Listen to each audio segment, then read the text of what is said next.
If you want to turn to 1 Samuel chapter 17, that's where we're going to be spending our time this morning. It is a very familiar story, and it is a fun story to tell. It's the story of David and Goliath. It is one that our kids learn very early on. It's one that inspires us. Books have been written about David and Goliath. But what I want to do this morning is I want to take a look at it from what it can teach us about the church today. But first, the story. 1 Samuel chapter 17 opens up with the Philistine army being an invader into Judah. And as I look at this setting, you get the impression that the Philistines are up here on one side of the mountain and the Israelites are on the other side of the mountain, and both of them have their camps. And kind of in that valley in the middle is where the battle is supposed to be waged. But there's a problem. Nobody's going to war.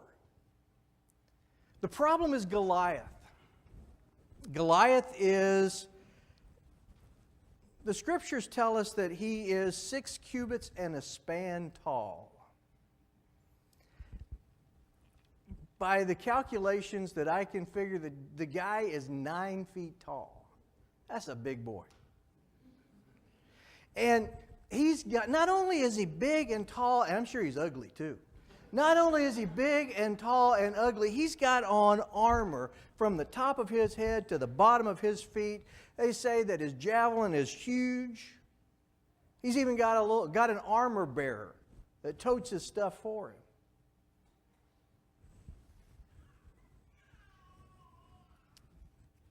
Goliath was imposing. Goliath would begin every morning and would end each day with a challenge. If you would look at verses 8 through 12, 1 Samuel chapter 17. The writer says, "It stood and shouted to the ranks of Israel and said to them, why do you come out and draw up in battle array? Am I not a Philistine, and you the servants of Saul? Choose a man for yourselves and let him come down to me. If he's able to fight with me and kill me, then we will become your servants. But if I prevail against him and kill him, then you shall become our servants and serve us." Again the Philistines said, "I defy the ranks of Israel this day. Give me a man that we might fight together." The challenge was simple. Goliath would go out every day and stand up just so the Israelites could hear him, and he'd say, "It's me against your best man. It's my God against your God. Whoever wins gets the spoils."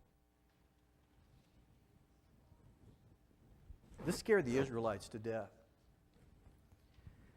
I imagine they were afraid for their lives, but also, for those of you who are soldiers, you can imagine what it would be like to be a fierce fighting man of Israel and just not to be able to get up the courage to say, "All right, I'm going to take him on."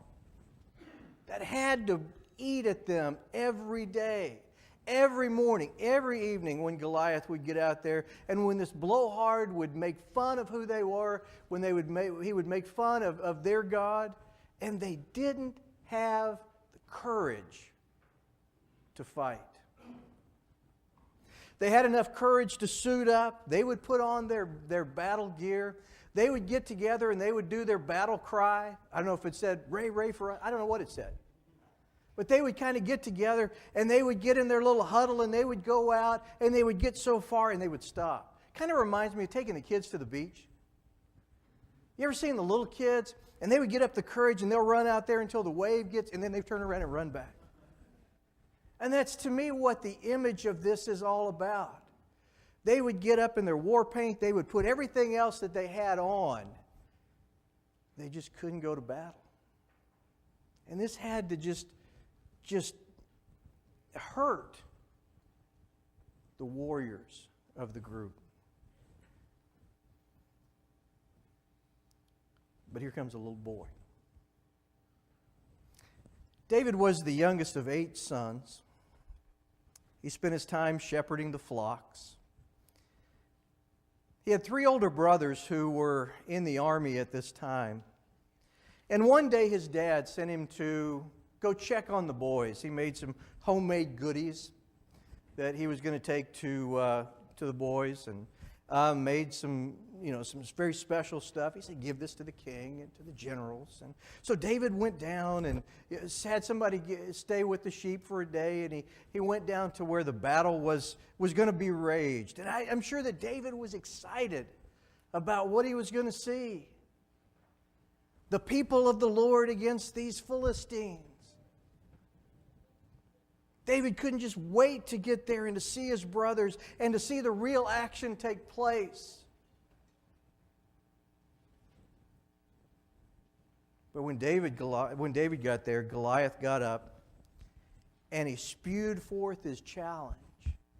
And David watched as his brothers and all the other soldiers from Israel ran away. David was incensed. Number one, he was angry that this uncircumcised Philistine was taunting the living God. But I also have to believe that he was upset that nobody took up the challenge. Here were his heroes, the people that he had grown up respecting, and he saw them cowering in the face of Goliath.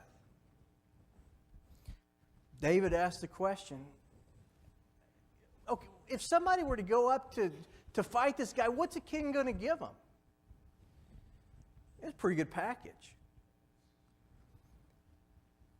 They would be paid very well, they would get a princess, and they would live tax-free. Not a bad deal. The problem was nobody signed on the dotted line.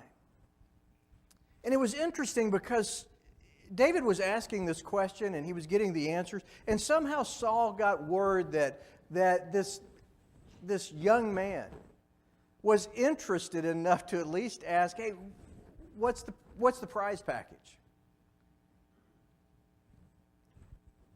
Saul calls him down to him, and there is a great exchange of faith between David and Saul. Look down to verse 32 through 37. David said to Saul, let no man's heart fail on account of him. Your servant will go and fight with this Philistine. Then Saul said to David, you're not able to go up against this Philistine to fight with him, for you are but a youth, while he has been a warrior since his youth.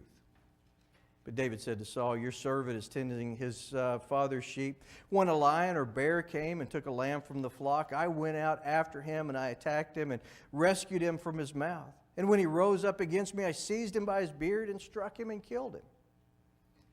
Your servant has killed both lion and a bear, and the uncircumcised Philistine will be just like them, since he has taunted the armies of the living God. And David said, the Lord who delivered me from the paw of the lion and from the paw of the bear will deliver me from the hand of this Philistine. And Saul said to David, go, and may the Lord be with you. In an effort to give David every advantage as he goes off into battle, Saul gives him his armor. And I always growing up, I think you hear what you want to hear. And I always heard that the armor was just too big for David. That's not what the text says. The text says that it was untested. I don't know if it was too big or if David just didn't feel like it was clunky or what. It just wasn't right for him. So he gave it back. And as we end this chapter, not this chapter, but this chapter in the story, David is walking off. He's got a stick in one hand. He's got 5 rocks in a fanny pack. And he's got his sling. One of the things I didn't tell you about the job that I have now is I get playground duty. But it's a special kind of playground duty. I get to run the moose off the playground.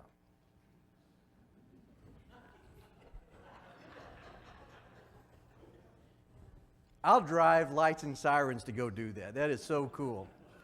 We've got a couple of moose that are on the playground. And so I'll go up there. And the other day I was doing this, and some guy from National Geographic is taking a picture. So I may end up on National Geographic next to the Ethiopian section, Cop and Jackson running a moose off the playground. The other day I was standing there, and the moose had come. There was a cow and two calves. And when I say calves, they're about this tall. And I didn't worry too much about them. They were at the front door. They were eating the berries off of the trees, and your kids couldn't get in. And so we got them kind of shooed away, and they kind of doing that. And I didn't worry too much about it until I saw Mom out of the corner of my eye. Mom is this tall and kind of looks at you like,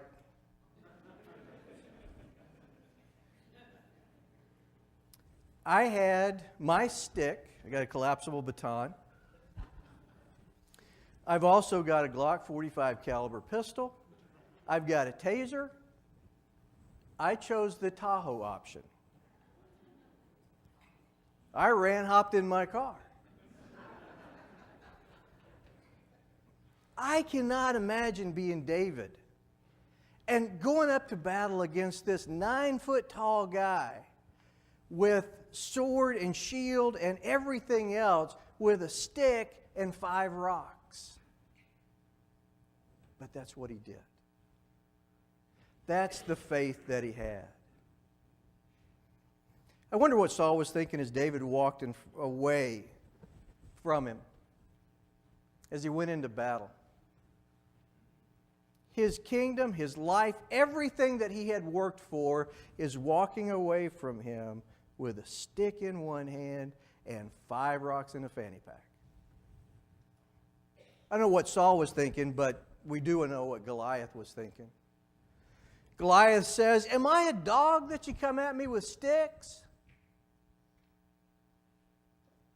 Goliath just called down curses from his God down upon David, and Samuel doesn't go into what they were, but they probably were not very nice. And he said, "All right, dude, come on out. I'll give your flesh to the birds and to the beasts." This didn't intimidate David at all. In fact, I think it inspired him. Look at verses 45 through 47. It said, "Then David said to the Philistine, 'You come to me with sword and spear and a javelin, but I come to you in the name of the Lord of hosts, the God of the armies of Israel, whom you have taunted. This day the Lord will deliver you into my hands, and I will strike you down and remove your head from you. And I'll give the dead bodies of the army of the Philistines this day to the birds of the sky, the wild beasts of the earth, and to all the earth, so that all the earth may know that God is in Israel, and that all this assembly may know the Lord does not deliver by sword or spear, for the battle is the Lord's, and he will give it into our hands.'" It's not in the text, but I almost get this feeling that Goliath was sitting on some kind of a throne or some kind of a seat. It's not there. Maybe it's just, I saw it in a movie or something one time. But I can just imagine Goliath unfolding all 9 feet of himself and starting to lumber out towards David. And here is this adolescent. And I'm sure he was probably grabbing a rock and sticking it in his sling. And as the lumbering giant comes to him, he's going full force and he's whirling that thing. And all of a sudden, whack! The rock goes and hits Goliath square in the head. Drops him stone cold dead.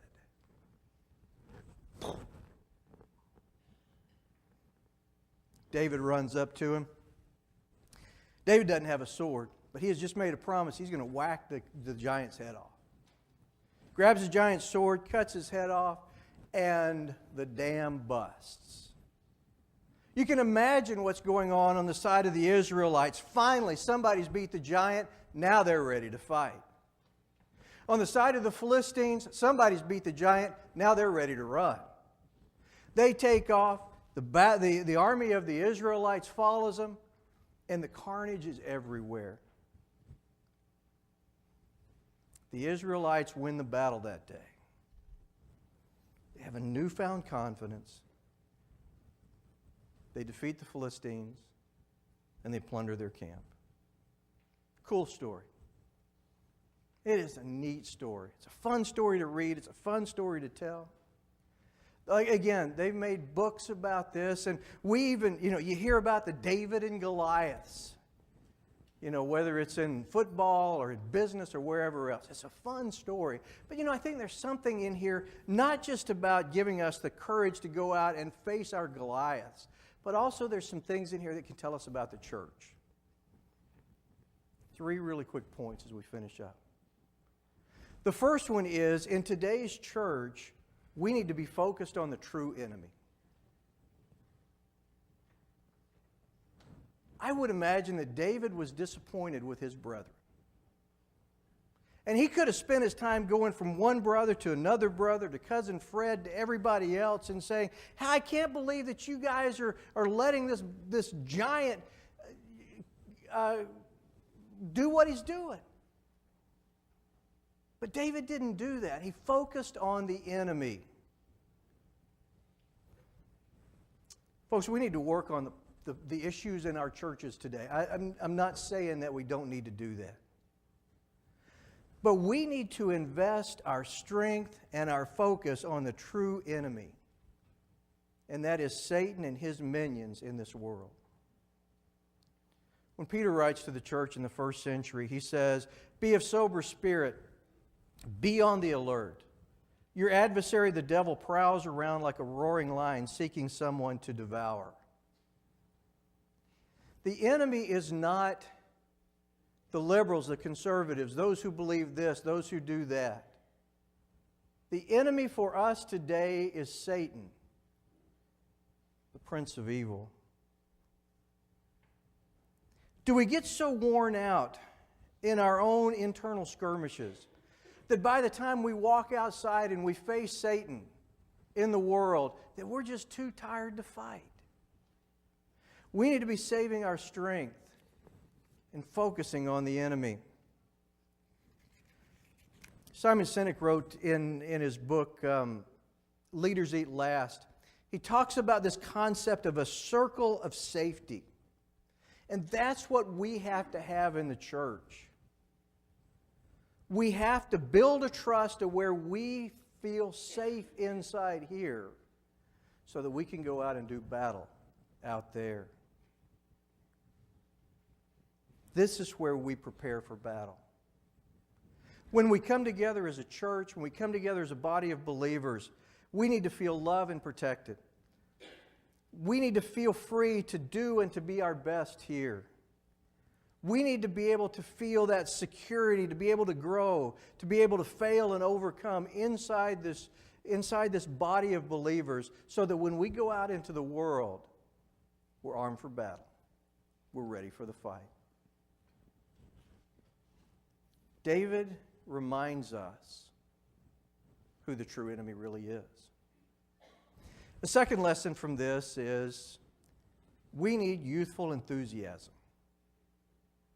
We need youthful enthusiasm. David was 10 feet tall and bulletproof, and you know what? That's what it takes to beat a 9-foot giant. We need people in our churches who are young and full of enthusiasm.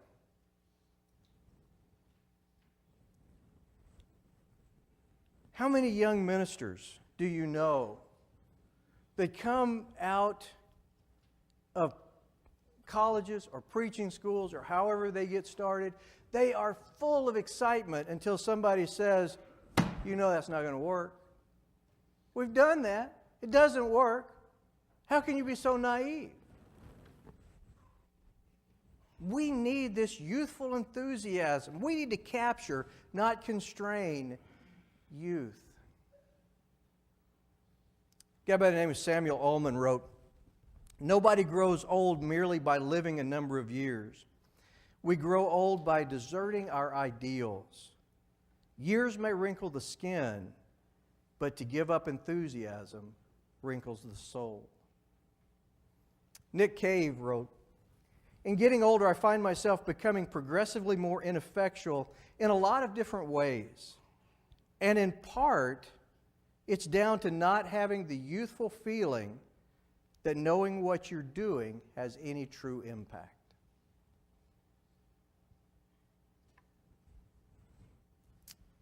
I love being around young people. And one of the reasons I love being around young people is they don't know that they're not supposed to win.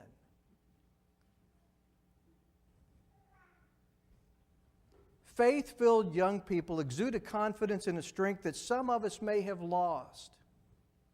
They expect to win, and that's great, and we need to be a part of that. They have this faith that nobody said we can't do it.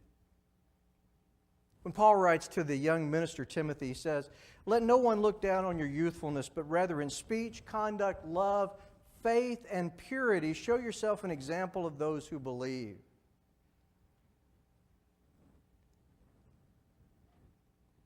In your faith, your belief that God can, your belief that we can win, needs to rub off on us old fuddy-duddies.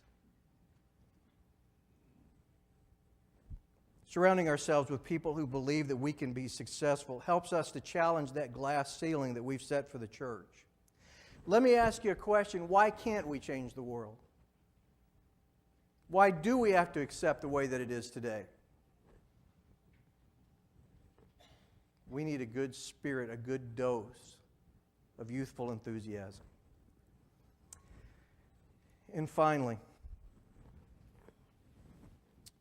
the story of David and Goliath teaches us to trust in the power of God.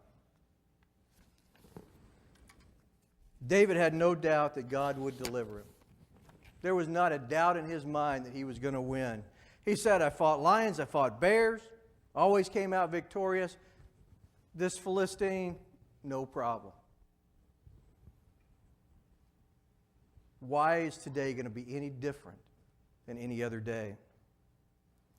Do we trust in the Almighty God? That's a neat little phrase, but did you hear what it said? The Almighty God. There is no power greater than His. He used an adolescent boy to kill a giant and to deliver a nation. He used an adolescent boy to kill a giant with a rock. He used a dozen hicks from some nowhere country to change the world and give birth to Christianity that is in existence still today. What can He do with us? What can He do with a church of 300 people in Hampton Roads? With the power of God, what changes can we make in this community? What can God do with 1 million Christians in a nation that has more money and more sophistication and more energy and electronics and anything else? What can 1 million Christians do to change this world with the power of God? What can God do in this world, on this earth, with 2 million believers armed with the Word in His power? We need to trust God's power. I came across a definition of the word optimism. Expect great things. Expect great things. Are we optimistic about God's power? Do we expect great things when God's involved? Are we optimistic about God's people? Do we expect great things for this congregation, for the church in this nation, for the church worldwide? Expect great things. David's faith changed his future and shaped the course of his nation. That battle right there changed where he would go and what would happen to Israel. Our faith is going to dictate our future as a movement, as a body of believers. But it's also going to determine the course of this congregation. Jeannie and I have loved spending the last couple of days with you and the last few weeks getting to know you. We have been inspired by what this congregation has already done. How much greater can it be? What does the future hold? Thanks for allowing us, at least for a little bit, to be a part of your vision. Who knows where this will take us? But as we finish up, never doubt the power of God. This morning, if there's anything that we can do as a body of believers, as a church, anything that the leaders of this congregation can do to help you, whether it's to introduce you to a personal relationship with Jesus Christ, whether it's to bring you back, whatever need that you have, if there's any way that we can help you this morning, we ask that you come to the front while we stand and sing.